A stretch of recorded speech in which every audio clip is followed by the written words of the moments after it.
Mesdames, Messieurs, bonjour. Nous sommes là aujourd'hui pour parler de la basse vision et des attentes des usagers, des personnes qui aujourd'hui sont en attente justement qu'enfin les opticiens s'emparent plus grandement de leurs besoins et y répondent. À mes côtés, Luc Licari qui est en charge de la communication de l'association Retina France. Bonjour, merci d'être là. Merci à vous. Mais aussi Thierry Caillat, opticien à Lyon, enseignant pour le DU Basse Vision à Orsay.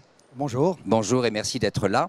Messieurs, nous avons un challenge. Nous avons 45 minutes pour changer le quotidien de beaucoup, tant des opticiens que de leurs clients.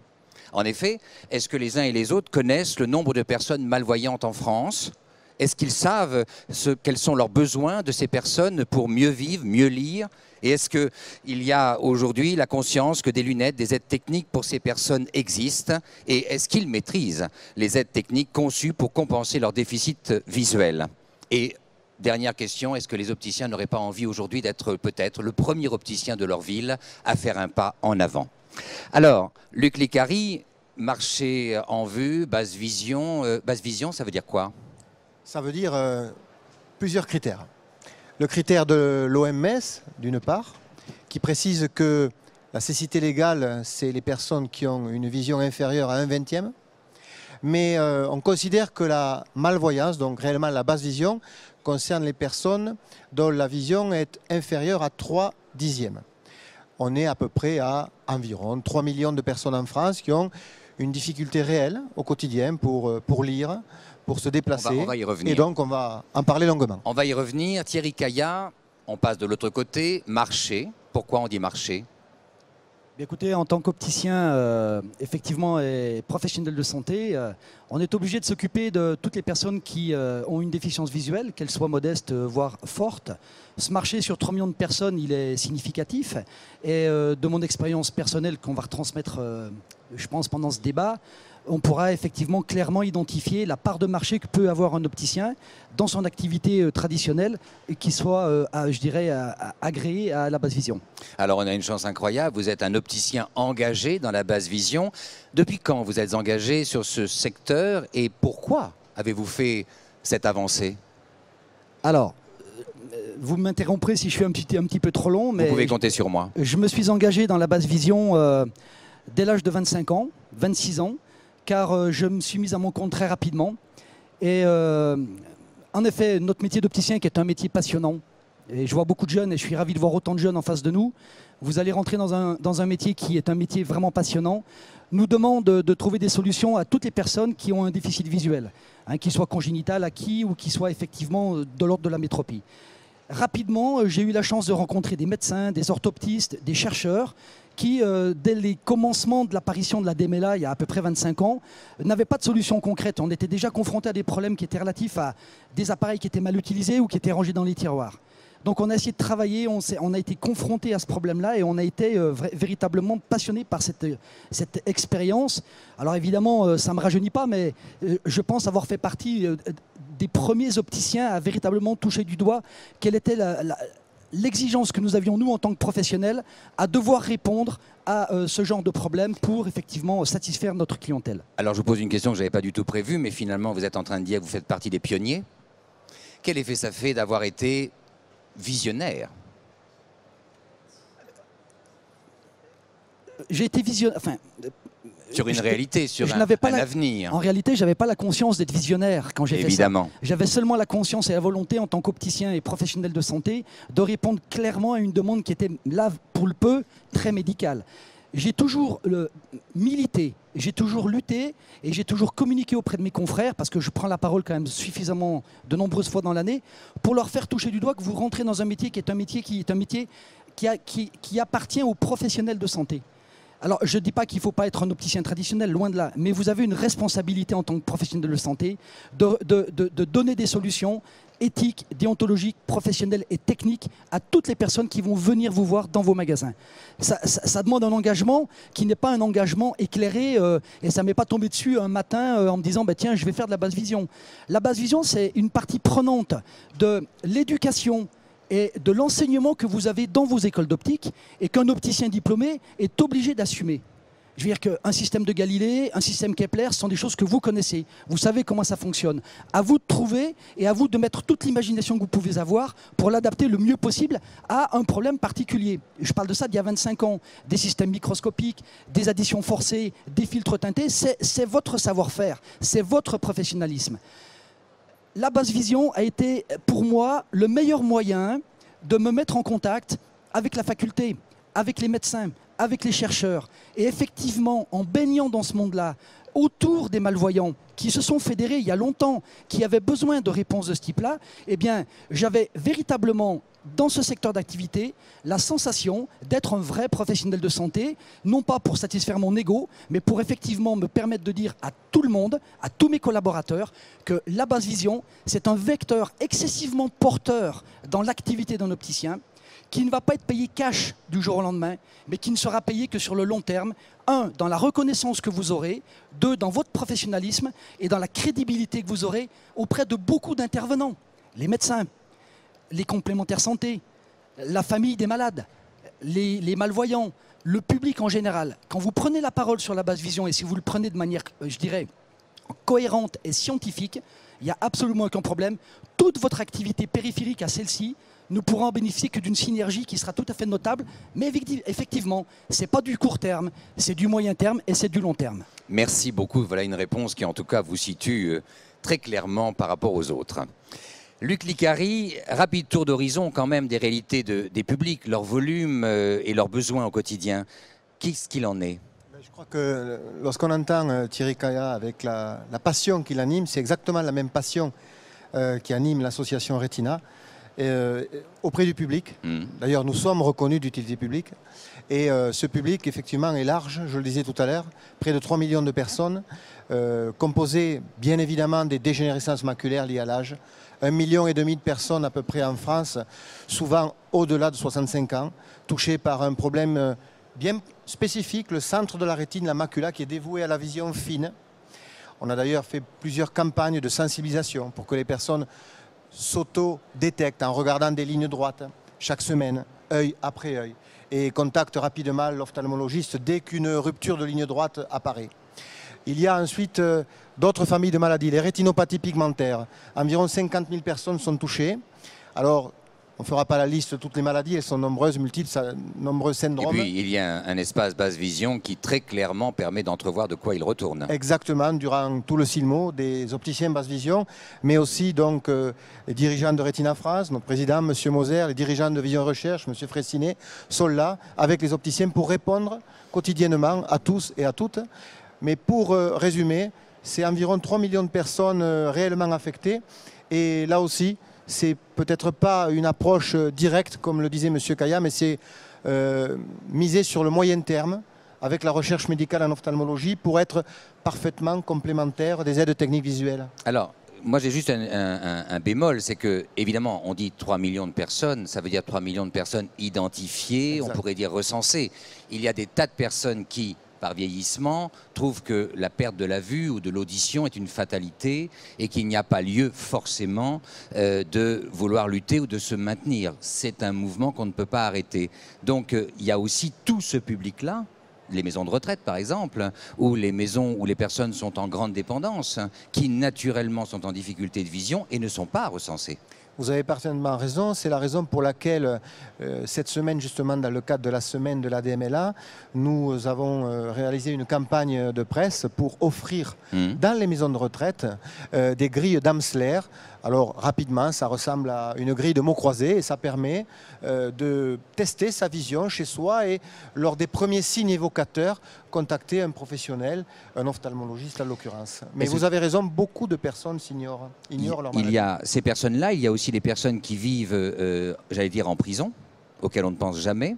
Il y a également les personnes qui sont travailleurs handicapés et qui sont éventuellement dans un secteur de vie où ils dépendent beaucoup d'une réflexion supérieure qui prendrait la décision pour eux. Il y a tout un public encore à révéler. Que nous essayons de toucher, vous parliez du milieu carcéral oui. ou des maisons de retraite.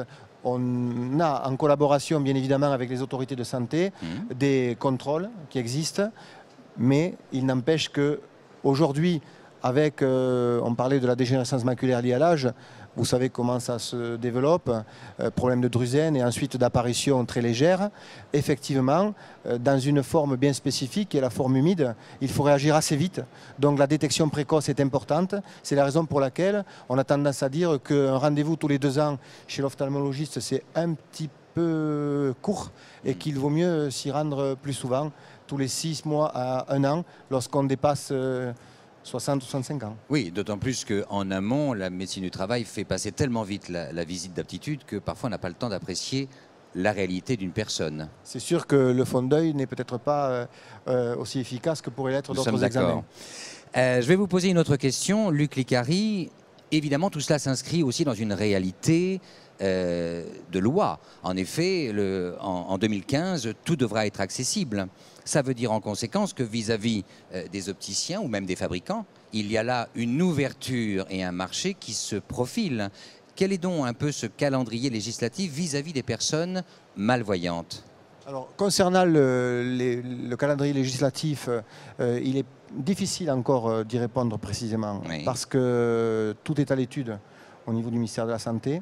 Donc on n'a vraiment pas les dates exactes. Il y a quand même, en tout cas, un impact, puisque les collectivités se devront d'être référentes et exemplaires, ce qui veut dire qu'au niveau même l'État, au niveau de l'éducation, que ce soit aussi l'université, que ce soit l'accès aux bibliothèques, l'accès aux informations, l'accès à la culture, tous ces outils écrits vont devoir quand même, ces lieux vont devoir s'équiper vis-à-vis de leur public. Alors, ça serait une obligation légale. C'est une obligation légale. Alors, Retina France fait partie des associations agréées en tant qu'usagers du système de santé. Donc, nous avons des correspondants locaux, des administrateurs qui font partie de ces commissions. Et c'est vrai qu'actuellement, tout ça se met en place. Le calendrier n'est par contre pas défini. C'est un petit peu comme si vous me posiez la question sur telle thérapie, à quel moment. On sait qu'il y a pour certaines formes de dégénérescence maculaire, des thérapies qui vont arriver dans les années qui viennent ou même dans les mois qui viennent, mais avec précision et en matière d'application des textes, c'est la même raison. Ma réponse sera, c'est en cours. Logiquement, tout devrait être mis en place en 2015. Oui. Logiquement, en tout cas aussi, pour les publics reconnus, en tant que personnes handicapées. Exactement, y compris d'ailleurs en matière de télémédecine, où vous avez ici l'hôpital Rothschild qui est en train de mettre en place un système de télémédecine en collaboration avec l'ensemble des autres milieux hospitaliers français. Mais sur le calendrier précis, logiquement, 2015 sera l'année charnière, mais vous connaissez comme moi les difficultés économique actuelle. L'article de Libération est exemplaire. Exactement, je n'oserais pas faire allusion à cet article. Je pense qu'il y aura quand même, selon moi, un certain retard dans certaines applications. On va dire que 2015, c'est l'échéance. Probablement qu'il faudra 1 an ou 2 supplémentaires. Est-ce que les publics sont informés de leurs droits et de leur capacité, à partir de cette échéance-là, de revendiquer l'accès à des outils qu'ils soient faits pour eux? Le public est relativement bien informé. Maintenant, il va de soi qu'on retombe sur une autre difficulté, c'est le fait que, alors là, on a un parterre d'étudiants où on sait que 99% d'entre eux ont accès aux nouvelles technologies, de l'information et de la communication, Internet bien évidemment. Il n'en va pas de même pour les personnes de plus de 70 ans. Récemment, au sein de Retina, on faisait circuler une information. 22% à peine des personnes de plus de 70 ans ont accès à Internet. Et encore, quand elles ont accès à Internet, c'est souvent par le biais de proches et non pas en direct. Donc, il va y avoir aussi un travail à faire. Et si je devais donner un avis personnel, le prix d'Internet devrait peut-être être appliqué comme dans les pays anglo-saxons, avec une gratuité progressive pour certains foyers. Mais je vais prendre un exemple parce qu'il se trouve qu'il y a quelques années, j'ai commis une expertise pour une caisse sociale d'entreprise qui édite une lettre d'information vis-à-vis de leur public, les anciens et les actifs, et on leur a posé la question, est-ce que vous savez s'ils lisent et pourquoi ils ne la lisent pas? Sur 200 000 destinataires qui ont reçu un questionnaire en gros caractères, plus de 4% ont demandé une mise en accessibilité. Donc c'est énorme, finalement, et c'est l'ignorance, on pourrait dire, ou le déni de cette réalité qui fait aussi que, peut-être, de l'autre côté, il y a encore du travail à faire pour sensibiliser et informer les uns et les autres. Alors justement, ça m'amène tout naturellement, Thierry Caillat, à vous dire, quels sont les freins pour ces publics pour accéder à ces outils? Certes, on l'a dit, l'offre n'est pas très répandue puisqu'il y a encore trop peu de pionniers comme vous, mais il y a d'autres explications. Il y a plusieurs explications en effet. Excusez-moi. Je vous en prie. Déjà, vous parliez tout à l'heure de consultation tous les 6 mois chez un ophtalmologiste pour être suivi correctement. Quand on sait quel est le parcours pour une prise de rendez-vous chez un médecin ophtalmologiste, c'est compliqué. Ils ont déjà une accessibilité, eux, qui est déjà complexe. Une des deuxièmes formes d'accessibilité complexe, ça a beaucoup évolué depuis ces 25 dernières années, c'est qu'à un moment donné, le médecin, le premier, disait « il n'y a plus rien à faire ». Et on avait des personnes qui étaient effectivement confrontées à des soucis de basse vision et ils étaient convaincus effectivement que parce qu'ils avaient 85 ans, eh bien, ils étaient arrivés à l'aube de leur vie et que globalement, il fallait accepter tout doucement de finir sa vie avec des capacités visuelles et physiques qui vont ensemble pour eux. Il faut une corrélation qui est effectivement quelquefois un petit peu intéressante à évoquer quand on veut faire prendre conscience à ces personnes-là qu'elles ont des capacités visuelles qui sont diminuées. Alors, je vais vous couper, est-ce que ce n'est pas en train de bouger? Car évidemment, Oui, toutes les personnes qui vieillissent aujourd'hui ont eu une vie extrêmement active, Bien peut-être sûr. plus que ceux qui, aujourd'hui, ont 85 ans. Et donc, ça veut dire aussi que ces gens veulent rester dans la réalité, dans la culture, Ouais. dans l'information, dans toutes ces choses-là. Alors, on est confronté effectivement à une évolution qui est brutale depuis ces 10 dernières années sur la demande des bénéficiaires malvoyants, parce qu'effectivement, ils ont une information par les médias, ils ont de l'information par la presse, par Internet, par leurs enfants. Souvent, les enfants sont vecteurs d'informations très importantes pour leurs parents. Quand je parle là, effectivement, de la grande famille de la basse vision, c'est la DMLA, effectivement, qui est le poumon économique de la basse vision. Alors, en réalité, l'information, elle est même maintenant, je dirais, arrivée à un point tellement important que le paradoxe, c'est que quand ils arrivent chez un opticien, ils sont complètement étonnés du peu d'informations qu'ils vont avoir de la part de l'opticien. Et même quelque part, et ça on le retrouve fréquemment dans d'autres secteurs d'activité du monde de l'optique, ils vont avoir l'impression qu'ils connaissent mieux les produits, mieux les solutions que l'interlocuteur qu'ils vont avoir en face d'eux. Et ça, c'est un vrai problème. C'est un vrai problème parce que, ça décrédibilise fortement la position de l'opticien dans ce parcours de santé visuelle que le citoyen français veut avoir et a le droit d'avoir, dans la reconnaissance de l'opticien dans son rôle de professionnel de santé. Et c'est pour ça que, pour refaire un corollaire par rapport à ce que je disais tout à l'heure, la basse vision, effectivement, ça ne peut pas vous tomber dessus. Ça demande effectivement une formation intensive. Ça vous demande de vous mélanger avec beaucoup de professionnels qui tournent autour de la basse vision. L'approche pluridisciplinaire est quelque chose de fondamental dans l'acquisition et dans la possibilité de donner de bonnes informations auprès des bénéficiaires. Et donc après, quand la solution instantanée à un problème de basse vision ira directement sur un téléagrandisseur à 3 ou à 4 000 euros, effectivement, l'impact, si le conseil n'est que de proposer un téléagrandisseur à 4 000 euros, il sera terrible. Parce que ce n'est pas ça qu'attendent les malvoyants quand ils viennent vous voir. S'ils veulent acheter un tel agrandisseur et qu'ils n'ont pas un conseil et de prise en charge, moi, ce que je leur conseille de faire, c'est de l'acheter sur Internet. Ça sera beaucoup plus simple et ça sera peut-être moins cher. Je fais un petit paradoxe et je plaisante un petit peu. Si l'opticien Seulement un petit peu. Seulement un petit peu. Je plaisante seulement un petit peu. Car au jour d'aujourd'hui, nous sommes confrontés effectivement à des personnes qui nous relatent effectivement des achats intempestifs sur Internet de matériel divers et variés et qui se retrouvent bien embêtés parce qu'ils se rendent compte que le matériel qu'ils ont acheté n'est pas du tout destiné et n'est pas du tout adapté à leurs problèmes. La prise en charge en basse vision, c'est quelque chose, comme je le disais tout à l'heure, qui ne se paye pas cash directement. C'est un potentiel économique en termes de marché qui est important. Moi, dans des magasins comme les miens, la basse vision représente à peu près 10% de mon chiffre d'affaires, ce qui est effectivement énorme par rapport au ratio que l'on peut trouver dans d'autres magasins d'optique. Mais ça fait 25 ans qu'on est dedans, ça fait 25 ans qu'on investit. Et effectivement, au jour d'aujourd'hui, on peut véritablement le chiffrer. C'est du temps passé. C'est une approche qui doit être normalisée, qui doit être certifiée, qui doit être qualifiée pour que, à chaque moment où l'échange doit se faire entre le médecin, l'orthoptiste, le bénéficiaire et l'opticien et les collaborateurs, tout soit absolument concret et effectivement transparent. Nous devons faire preuve, quand nous faisons de la basse vision, nous devons faire preuve de déontologie et d'éthique. Déontologie, ça veut dire quoi? C'est quelque chose qui est assez incroyable dans le monde de l'optique, c'est que beaucoup d'opticiens, n'ayant pas la compétence pour servir leurs clients en basse vision, vont leur faire comprendre effectivement qu'il n'y a rien à faire. Et que tout ce qui est possible, c'est très cher, c'est très compliqué et ça ne marche pas. Tout ça parce qu'ils ont peur de perdre un client ou l'environnement de leur client qui atteint de basse vision. Là, ce qu'ils font, c'est scier la branche sur laquelle ils sont assis. être capable d'accepter son seuil de compétence et de référer à un professionnel compétent, c'est le meilleur moyen de se garantir un retour sur investissement qui est important. L'éthique, c'est quoi? L'éthique, c'est d'être capable de proposer des services en réseau à des opticiens qui acceptent effectivement leur seuil de compétence et qui préfèrent référer plutôt que de mésinformer ou de sous-informer leur clientèle. Alors, j'entends et je reçois parfaitement votre lecture de la situation vis-à-vis de ces publics, mais il y a aussi, évidemment, l'offre qui n'est pas forcément là. Est-ce que la demande est clairement exprimée? Et au-delà du secteur associatif, qui bien sûr milite pour tous ceux qui n'osent pas prendre la parole, c'est quand même son objet, mais il y a aussi d'autres facteurs, la répartition géographique, l'isolement, le coût, naturellement, voire le manque d'information ou de pouvoir identifier ici et là qui fait quoi.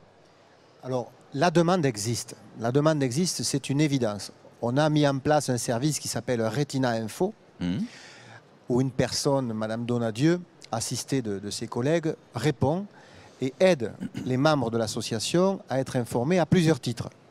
D'une part, sur le matériel existant. D'autre part, sur les opticiens, nous on les appelle les opticiens Retina Vision, c'est-à-dire des spécialistes en basse vision comme Monsieur Kaya. Mais aussi sur les protocoles de prise en charge. La demande existe, alors elle n'est pas souvent parfaitement formulée. Donc c'est la raison pour laquelle aller voir un opticien spécialiste en basse vision ou l'idée de M. Kaya, faire en sorte que dans chaque région de France, les opticiens qui ne sont pas encore spécialisés puissent s'associer, s'unir, créer un collectif. Je ne sais pas quelle est la formule qu'ils pourraient retenir, mais faire en sorte qu'il y ait un centre régional de basse vision qui unirait leurs forces pour, sur un même lieu géographique, avoir des conseils par le biais de permanences alternées, par exemple, c'est effectivement une très très bonne idée. Alors sur Lyon, avec Vision d'Avenir, ils y travaillent beaucoup. Nous, au sein de Retina France, ce qu'on essaye de faire, c'est d'informer utilement les familles. Leur dire que sur la prise en charge, par exemple, lorsque les personnes sont titulaires de l'allocation compensatrice, elles peuvent aller voir les MDPH, Maisons départementales de promotion du handicap, où un dossier personnalisé va être fait, avec une prise en charge qui va être définie, avec ensuite des compléments par le biais de mutuelles ou d'assurances, pour pouvoir financer en partie les aides techniques visuelles. On va expliquer aussi ce que rediront d'ailleurs les opticiens basse vision, que non, il ne faut pas acheter sur Internet des aides techniques visuelles. On est en plein délire. Il n'y a que des professionnels de santé qui peuvent réellement conseiller, faire essayer le matériel, voire même le prêter. On n'achète pas des savonnettes, on achète des téléagrandisseurs. Donc ça, c'est attention au modernisme absolu, au modernisme à tout crin, où on croit qu'on peut tout résoudre en 2 clics. Non. On ne résout pas tout en 2 clics. Il y a une approche humaine. Et d'ailleurs, notamment pour vous, les jeunes qui vous destinez au métier d'opticien, ou nous, le monde associatif, il y a un paramètre, M. Kaya, c'est peut-être difficile pour lui de l'exprimer, mais ce qu'il faut, c'est aimer son prochain, c'est-à-dire ne pas être uniquement quelqu'un dans une association ou quelqu'un dans un magasin d'optique qui vend du produit ou qui vend du conseil, mais qui soit prêt à rester un peu plus longtemps avec l'individu qui est dans une détresse visuelle et souvent dans une détresse plus importante. Et d'autant que parfois ces mêmes personnes ont un emploi. Exact. Et que dans cet emploi, elles ont les outils adaptés proposés par l'entreprise et des organismes qui bien sûr accompagnent le maintien dans l'emploi ou l'insertion professionnelle, l'intégration en milieu du travail. La GFIP. La GFIP ou le FIPIHP pour les collectivités publiques. Donc ça veut dire en conséquence que les personnes sont prises entre 2 feux. D'un côté, le travail apporte le confort. Exact. Selon toute vraisemblance, évidemment, si la personne a quand même fait entendre son besoin. Et du côté de la vie privée, elle se retrouve un peu démunie. C'est tout à fait le cas. Nous avons un internaute qui nous dit, par exemple, pourquoi ne pas avoir un logo certifié basse vision chez un opticien pour à peu près rendre visible la démarche et interpeller pour que d'autres s'emparent de la démarche? Alors, la réponse, elle est très simple. Nous avons une certification au sein de Retina France qui permet d'identifier clairement les opticiens Retina France. C'est une forme de certification. C'est pour moi, au jour d'aujourd'hui, la plus concrète, la plus réaliste, car elle se ferait auprès d'un comité de pilotage. Chaque dossier est étudié par un comité qui étudie chaque point de détail de la candidature de chaque opticien qui milite pour être opticien Retina France, je peux vous dire qu'on pourrait s'imaginer que tous les opticiens de France enverraient leur candidature pour être opticien Retina France. Parce que, effectivement, quelle plus belle occasion que de pouvoir se logotiser et pouvoir dire « je suis un opticien basse vision ». Il n'y a pas tant de candidatures que ça, il y en a, des très intéressantes, d'autres qui ne sont pas qualifiées, parce qu'effectivement, tout est parfaitement analysé. Maintenant, dans des chaînes, dans les groupements, on a, par le biais de formation interne, la vocation de dire qu'il y a chez, je vais dire au hasard, Optique 2000, Chris ou Atoll, ou à Flelou ou n'importe qui, c'est peut-être faux, des opticiens qui seraient plutôt référents en basse vision, mais c'est des certifications internes, dont, comment dirais-je, la crédibilité peut être mise en cause par l'aspect commercial et la volonté d'occuper le terrain. Je milite absolument au sein de Vision d'Avenir et par le biais de Retina France au fait que les opticiens qui veulent effectivement avoir une reconnaissance et une visibilité au niveau national pour leurs clients d'opticiens, je dirais, logotisés, ben je milite sur le fait que ces réseaux de certification doivent être de plus en plus précis et de plus en plus cohérents. Hein. Est-ce que, et là je me tourne vers l'un comme vers l'autre, est-ce que finalement il y a aussi peut-être chez les opticiens un déficit d'informations sur les aides financières qui sont proposées? Parce qu'il est évident qu'on peut se dire l'outil coûte très cher. Est-ce que finalement il y a une clientèle non pas dans le besoin mais dans la possibilité de se l'offrir? Et donc est-ce qu'il n'y a pas un déficit d'information des opticiens qui ne connaissent pas toutes les possibilités qu'un usager peut obtenir pour financer? Je laisserai à M. Kaya la fin de la réponse par rapport justement à cette information des opticiens, n'étant pas moi-même opticien. Par contre, en complément de ce que disait M. Kaya, c'est vrai que la volonté du réseau des opticiens Retina Vision, donc depuis 2 ans maintenant, un peu plus de 70 opticiens, c'est le fait d'être au-dessus des parties. C'est-à-dire qu'effectivement, il y a une bonne volonté de la part d'opticiens indépendants ou d'opticiens franchisés. Ça va dans le bon sens. Mais le plus, c'est d'avoir ce label, cet agrément, cette reconnaissance opticien Retina Vision avec un comité de pilotage composé des meilleurs de la profession, de tous horizons, que ce soit des franchisés ou des indépendants. Et c'est petit à petit de plus en plus connu.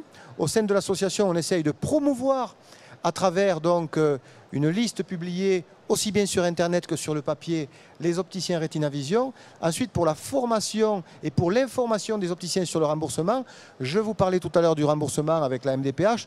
Concernant la formation des opticiens eux-mêmes, M. Kaya, qu'est-ce qu'en pensez-vous? Moi, je pense effectivement que sur l'aspect administratif de la prise en charge dans le cadre de la basse vision, une forte majorité d'opticiens n'est pas véritablement au courant des démarches qu'il peut conseiller de faire à son client. Il y a 3 choses très très particulières. Tout à l'heure, je rebondis sur votre question. Vous disiez, il y a un paradoxe car le malvoyant qui travaille va, grâce aux AGFIP et à d'autres organismes... Et des volontés d'employeurs aussi. Et des volontés objectives d'employeurs d'aménager le poste de travail, être capable de mettre à disposition du matériel. Brutalement, quand il va se retrouver chez lui, ben, ce matériel, il ne pourra pas l'avoir. Et quand il voudra l'acquérir, il se rendra compte que c'est un parcours un petit peu compliqué.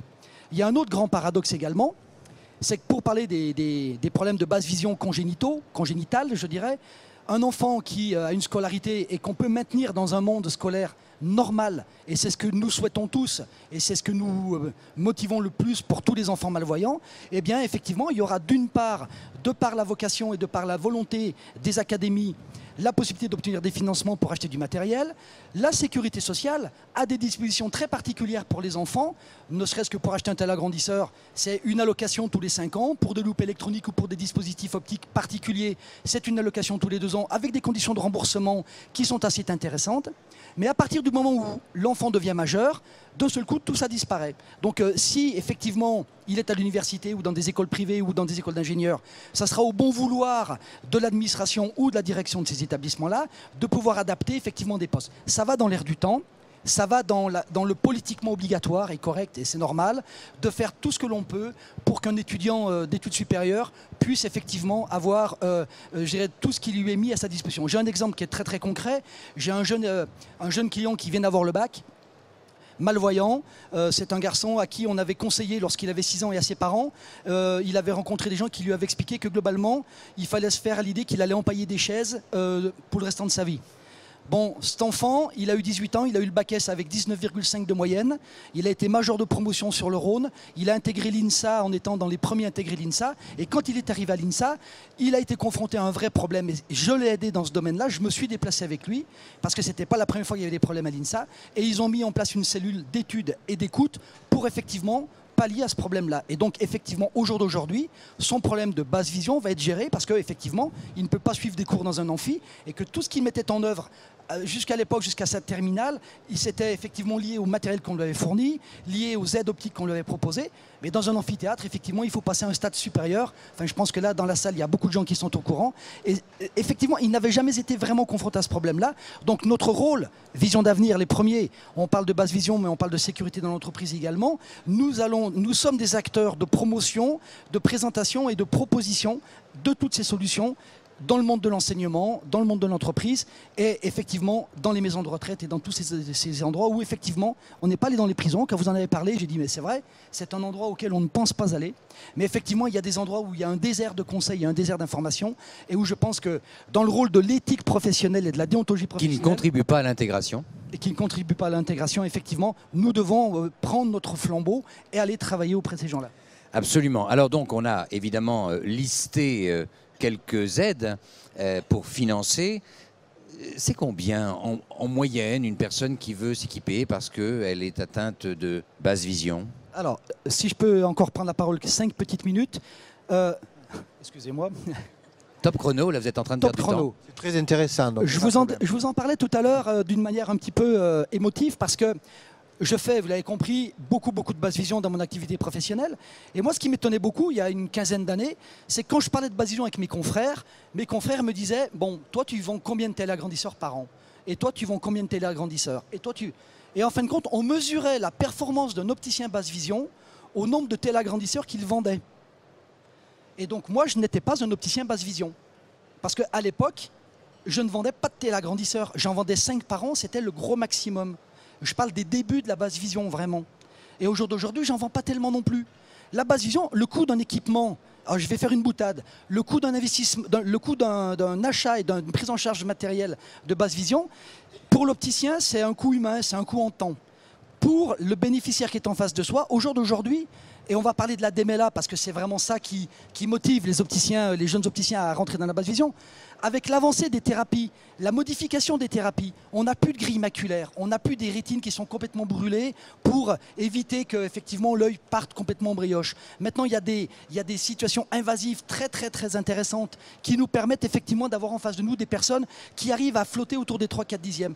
Souvent, la bonne solution pour une personne en basse vision, c'est tout simplement de comprendre son besoin et elle va se résoudre par une lunette avec une addition forcée et un éclairage adapté. Et avec ça, on va arriver, rien qu'avec ça, on va arriver à leur permettre de lire leur programme télé. Je parle de personnes âgées, je ne parle pas de personnes qui travaillent. Donc l'investissement, là, c'est quoi? C'est une vision de prêt avec une lampe. C'est-à-dire ça va tourner autour de 300 ou 400 euros. Maintenant, effectivement, si on va sur de l'électronique, si on va sur des systèmes optiques un peu plus complexes, ça coûte relativement cher. Et on doit quand même remarquer qu'au jour d'aujourd'hui, l'offre, elle est devenue beaucoup plus importante qu'elle ne l'était il y a 20 ans. Et qu'il y a une concurrence naturelle, que les technologies et que les industriels proposent des produits de plus en plus sophistiqués. Les dernières petites loupes électroniques dont nous avons la disponibilité sont des outils magiques qui permettent effectivement d'avoir un système d'agrandissement avec fort contraste ambulatoire. Ça coûte entre 700 et 1000 euros. On est loin des 40 000 francs, des 60 000 francs que coûtaient des téléagrandisseurs dans les années 90. Les dernières technologies, les nouveaux matériels que nous avons et qui sont à notre disposition nous permettent effectivement de faire des offres électroniques entre 1500 et 4000 euros. Alors, évidemment, dès qu'on parle d'argent, on dit commerce. Un opticien, ce n'est pas uniquement un marchand de lunettes. Si? Alors, un opticien, effectivement, est un individu qui signe une convention avec la CRAM, dont il dépend, okay, et qui le reconnaît comme professionnel de santé. Vous avez bien compris que ça m'obsédait, ça. Hein, d'accord? Nous sommes des professionnels de santé et nous avons une obligation de conseil, de mise en situation d'utilisation et d'optimisation du dispositif que nous allons mettre à la disposition de notre client pour être certain et lui garantir son meilleur confort. Donc, ne serait-ce que par cette définition, bien effectivement, nous sommes des marchands de lunettes, nous vendons des lentilles de contact, nous vendons des matériels basse vision, mais nous devons le faire dans un esprit qui automatiquement devra être éclairé et déontologique. Donc, et responsable. Et responsable. Nous devons nous engager. Alors, il y a des formes d'engagement qui sont imposées par la certification Retina. Toute simple. C'est l'engagement de dire que si le bénéficiaire n'est pas satisfait de la disposition du dispositif que vous l'avez mis à disposition, eh bien lui, il peut vous le rendre et vous dire non, ça ne correspond pas du tout à ce que je voulais. Mais que fait-on quand on vend des lunettes qui ne vont pas? On va bien dire à nos clients de revenir nous voir pour nous expliquer que ça ne marche pas. Donc, il est préférable de tout mettre en œuvre en amont pour être certain que tout aille bien, plutôt que de faire de la vente sauvage pour ensuite, effectivement, essuyer les foudres de la clientèle qui vont dire que ce que vous lui proposez est totalement inadapté. Alors, je ne doute pas, bien sûr, que tous les opticiens aient à l'esprit que c'est d'abord un métier de santé. Ça, c'est une évidence. L'idée n'est pas, bien sûr, de tirer à vue sur le secteur. C'est un autre phénomène, certainement, qui explique la lenteur de l'appropriation de ce public et des besoins à satisfaire. Quels sont les premiers freins des opticiens aujourd'hui lorsqu'on leur dit « Pourquoi tu ne fais pas de la basse vision ?» Vu l'âge que j'ai, depuis le temps que je fais de la basse vision, je vais être obligé de vous donner des anecdotes. Ça sera beaucoup plus simple. Et je pense que ce sera beaucoup plus parlant. Moi, au jour d'aujourd'hui, faisant beaucoup de basse vision, j'ai énormément d'opticiens qui me connaissent parce que j'ai fait beaucoup d'enseignements et que j'ai beaucoup d'anciens élèves qui sont installés ou qui travaillent dans des centres optiques qui n'abordent pas la basse vision et qui, effectivement, ont bien entendu la leçon et ils réfèrent quand ils ont un souci. Donc, l'approche de référencement est importante. La première crainte, et je l'entendais tout à l'heure, c'était très intéressant, ce qu'on entend quand on est dans un public averti, les opticiens disent « la basse vision, ça va me demander d'acheter du matériel, ça va me demander d'avoir des loupes électroniques, des téléagrandisseurs, des filtres, une salle dédiée, une salle qui sera adaptée pour recevoir les malvoyants. » Du stockage. Du stockage, c'est beaucoup d'argent, et je ne sais pas si ça va être rentable. Alors moi, je vais le traduire d'une autre manière, et je vais dire exactement, et j'espère que je ne vais pas m'attirer les foudres de mes confrères, je vais le dire d'une manière différente. La justification de l'inventaire et du stock, c'est une fausse justification. Parce que si demain on vous promet qu'en investissant 10 000 €, vous ferez 40 000 € de chiffre, tout le monde va se jeter comme des chiens loups morts de faim sur cette côte de bœuf qui va être très intéressante. Ce ne sont pas que des marchands, on est d'accord là-dessus. Hein. Attention, mais je parle justement des marchands qui utilisent cette justification-là.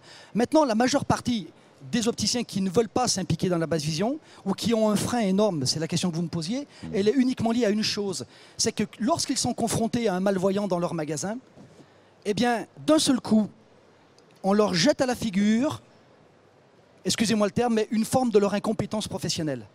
Ils n'ont pas de réponse. Ils sont désemparés. Ils essayent de faire ce qu'ils peuvent, mais comme ils n'ont pas la formation, ils n'ont pas la solution correcte. Et là, effectivement, pour eux, c'est très brutal. Et ils se rendent compte que globalement, le col qui est à monter, les cols qui vont être à monter, sont effectivement pour eux presque infranchissables comme le Galibier ou l'Izoard. Et donc à partir de là, ça va leur demander tellement d'énergie intellectuelle, culturelle et scientifique qu'effectivement, ils prennent le prétexte de l'investissement financier pour ne pas le faire. Et puis, si je peux me permettre aussi, il y a les autres clients dans la boutique qui tout naturellement ne vont pas chez un opticien si ce n'est que pour être beaux dans leurs besoins de vision. Les outils ne sont pas toujours des plus esthétiques, évidemment. Et puis, parler de basse vision laisse entrevoir que malgré le soin que l'on prend de préserver sa vue, il y a un moment où il faudra passer à autre chose. Donc c'est effrayant peut-être pour les autres publics. Ça peut être même vécu comme un échec. Et c'est quelque chose qui est effectivement aussi traumatisant pour les ophtalmologistes que pour les opticiens qui suivent des clients depuis longtemps et qui sont effectivement atteints de basse vision. Parce que le client, à un moment donné, il nous demande « mais j'ai fait tout ce qu'il fallait en termes de prévention et pourquoi j'ai ça ?» Et quelque part, on le ressent un peu comme une forme de responsabilité. Un magasin d'optique en termes de surface, au jour d'aujourd'hui, en moyenne, fait 70 mètres carrés. Dans 70 mètres carrés, il doit y avoir un atelier, un espace d'accueil et un espace de réfraction. Pour pouvoir faire de la basse vision, il faut de toute manière un espace dédié. Il faut être capable d'accueillir les gens et les bénéficiaires dans un espace qui soit effectivement confortable et bien achalandé. Donc déjà, ça pose un problème d'organisation. être dans un magasin qui est très à la mode, être dans un magasin qui vend de très très belles lunettes, c'est quelquefois en termes de cohabitation quelque chose de compliqué à vivre. D'être en face de quelqu'un qui ne pense qu'à la mode et brutalement à 5 mètres de soi ou à 2 mètres de soi, quelqu'un qui est désemparé, qui ne voit plus rien, qui quelquefois manifeste son désarroi et parle haut et fort de son mécontentement et qui crie un petit peu cette difficulté qu'il a d'être reconnu, d'être écouté, de par le fait qu'il y a une forme de désaveu et de désengagement de pas mal de gens autour de ça. J'ai un signe à ma gauche. Luc Licari veut rebondir. Un signe, effectivement, c'est-à-dire que ce qui est porteur d'espoir, c'est un témoignage que je vais livrer à M. Kaya, c'est que parmi les personnes qui nous appellent pour faire partie du réseau opticien Retina Vision, vous avez pas mal d'opticiens qui ont 45 ans et plus.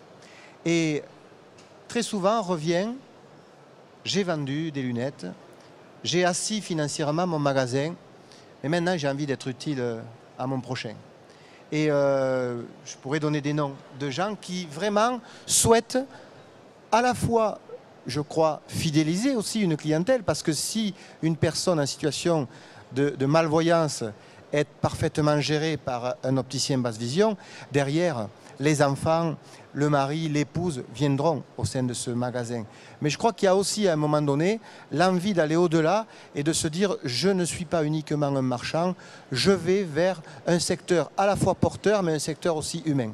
Oui, puis c'est la conscience que de toutes les façons, si le système, enfin si le marché de l'audioprothèse est en pleine explosion, on peut bien se dire que ceux qui aujourd'hui n'entendent pas très bien doivent pas voir mieux. Exactement. Quand même, il faut être réaliste. Alors, on le dit, les usagers manquent de réponses. On dit que finalement, les opticiens manquent peut-être d'informations, voire même de compétences et de formation. Qu'est-ce que fait Retina France pour les accompagner, pour les aider, pour justement faire le lien entre une attente et une possibilité? Nous essayons d'œuvrer dans deux directions. Au niveau de l'association, bien évidemment, par le biais du financement de la recherche médicale en ophtalmologie, qui, nous l'espérons, demain viendra à bout des maladies de la rétine. Il y a déjà des premières thérapies qui existent, vous le savez, pour une forme bien spécifique de dégénérescence maculaire.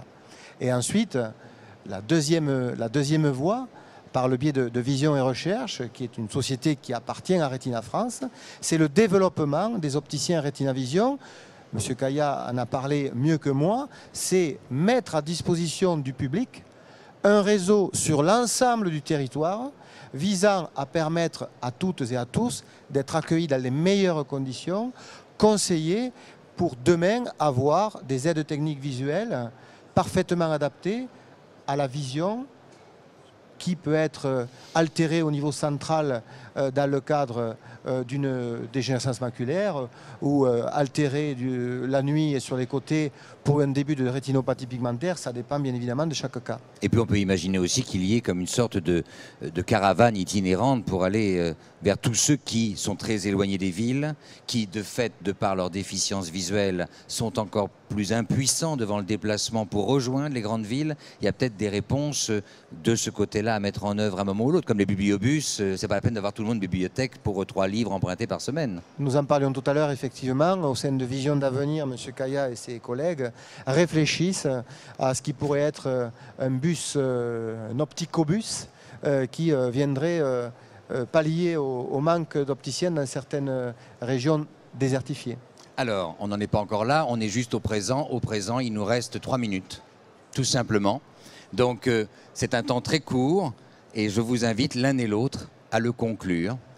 Alors, moi, je voudrais quand même conclure sur une note pas trop négative parce que j'ai dit beaucoup de choses sur ma profession et c'est une profession que j'estime quand même beaucoup, énormément. Et vous aimez votre métier, ça se sent. Je l'aime pas mal, ouais. L'indignation ou l'injustice n'est pas le procès des autres, mais simplement d'une situation. Ce que je veux surtout dire, c'est qu'aujourd'hui, il va falloir accepter que dans un marché très structuré comme l'optique, le clivage naturel qui se fera entre les opticiens qui ont décidé de faire de la distribution de lunettes sera quelque chose qui ne sera pas dévalorisant ni infamant, mais qu'il faudra reconnaître, et Retina France nous permet de le cotiser effectivement, cette compétence. Il faudra accepter que dans les années qui viennent, les opticiens réellement identifiés comme des professionnels de santé est une autre identification, est une autre capacité à mettre en place leur valorisation professionnelle. j'ai devant moi pas mal de jeunes. La formation, elle existe. Elle est unanimement adoptée par les jeunes. Et moi, je vois beaucoup de jeunes qui font des DU d'optométrie, de contactologie, qui passent leur licence, leur master d'optométrie, voire leur DEA. Ce que je veux dire, c'est qu'ensuite, une fois que vous êtes sorti de cet enseignement universitaire, rejoignez des professionnels de santé qui vont vous faire travailler sur le terrain la réalité de ce que vous allez vivre. Parce qu'après, si vous allez dans des secteurs où on ne fait pas ce genre de... où on n'a pas cette... C'est ce que font les artisans avec les compagnons du voilà, devoir. il y a une forme de compagnonnage, voilà, il y a une forme de compagnonnage qui va être à faire. Sinon, vous allez perdre cette notion d'activité de professionnel de santé. Merci. Luc Licari. Une conclusion et aussi un hommage. Max Gallo a écrit « Ne meurent que ceux que l'on oublie ». Donc d'abord, remercier le Silmo et M. Charlot, qui nous a quittés cette année. Isabelle Bleuzen, Éric Lenoir de nous accueillir. Toute l'équipe du Silmo. Avec une telle fidélité et constance. Et je précise d'inviter Lariba et Retina depuis plusieurs années, donc avec cet espace Basse Vision. Remercier Pascal, animateur, Pascal Parsat, qui anime aujourd'hui, mais qui est grand concepteur de notre espace Basse Vision. Et dire donc au nom du président de Retina France, Éric Moser, ici avec nous, et du président de Vision et Recherche, Jean-Jacques Fraissinet, de dire que nous essaierons d'être à la hauteur de cette confiance. Et puis de conclure aussi sur un rendez-vous, je crois, sur le stand qui est juste à côté, sur l'allée H, où nous aurons le plaisir, alors Pascal ne l'avait pas vu, mais c'est lui qui l'a réalisé, de présenter le livre de Pascal Parsat, Cultiver son jardin secret. Vous pourrez échanger avec lui. Il vous les dédicacera. Il n'y en a que très peu d'exemplaires. Je vous invite tous à nous rejoindre. Et bien évidemment, conclure sur le fait que Retina France, que ce soit en matière de recherche médicale en ophtalmologie ou en matière de basse vision avec les opticiens Retina Vision, sera toujours présente, active, mobilisée et passionnée. Ça, je n'en doute pas. Je vous connais depuis longtemps et je sais que vous êtes toujours là. Vous me donnez indirectement le mot de la fin, puisque le théâtre s'écrit peut-être en mots, mais surtout se réalise en actes. Donc il revient à chacun, bien évidemment, de s'emparer de sa partie et de jouer le jeu. Il faut évidemment aussi remercier le Silmo et tous ceux qui ont fait en sorte que ce débat puisse avoir lieu, car il me semble essentiel. Mesdames, Messieurs, excellente fin de journée.